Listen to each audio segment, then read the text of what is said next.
Voter তালিকা নিৰ্বাচনী আয়োগে প্ৰস্তুত কৰে, তাত বিজেপিৰ কোনো কমেণ্ট নাই। আমি নিকা এখন ভোটাৰ তালিকা হোৱাটো বিচাৰোঁ। ক'ৰবাত ভুল থাকিলে ইলেকশ্যন কমিশ্যনে শুধৰাব লাগে আৰু ভোটাৰ তালিকাৰ সম্পূৰ্ণ দায়িত্ব নিৰ্বাচনী আয়োগৰ, তাত আমাৰ কোনো কমেণ্ট নাই। আমিও কমপ্লেইন দিম, 22 জানুৱাৰীলৈকে কমপ্লেইন দিয়াৰ সময় আছে। বহুত জেগাত আমাৰ নজৰতো আছে যে এইজন মানুহ ঢুকাইছে, নামটো ভোটাৰ লিষ্টত আছে। এইজন মানুহ কেৰালাত কাম কৰি আছে, অসমৰ ভোটাৰ লিষ্টত নাম আছে। এইজন মানুহ বিদেশী ন্যায়াধিকৰণে বিদেশী বুলি কৈছে, ভোটাৰ লিষ্টত নাম আছে।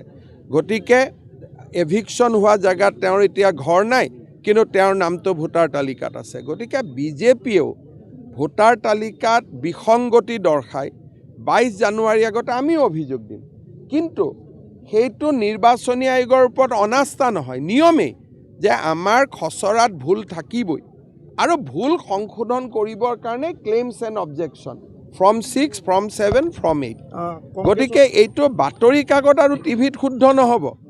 ফৰ্ম 6 দিব লাগিব, ফৰ্ম 7 দিব লাগিব, ফৰ্ম 8 দিব লাগিব, তেতিয়াহে শুদ্ধ হ'ব। কংগ্ৰেছৰ এটা অভিযোগ যে 10,000কে যি ভোট আছে, কংগ্ৰেছক দিবলগীয়াখিনি কৰ্তন আৰু বিজেপিৰ তেওঁলোকে কমপ্লেইন দিয়ক।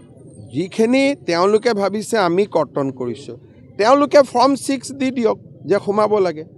এইটোতো খোলা কিতাপ নহয়, 3খন ফৰ্ম আছে। আপোনালোকে জানে নাজানে মই ক'ব নোৱাৰোঁ, কালিৰ পৰা নিউজত কৰি আছে। এইটো নিউজেদি কেতিয়াও ঠিক নহয়। Form 6, form 7, form 8।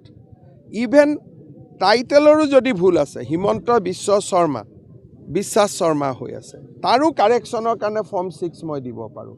গতিকে ফৰ্ম নিদি অকল যদি পৰ্টেল আৰু টিভিৰ জৰিয়তে যুদ্ধ জিকিব খোজে, সেইটোতো জিকিব নোৱাৰিব। ফৰ্ম ফিল আপ কৰিব লাগিব।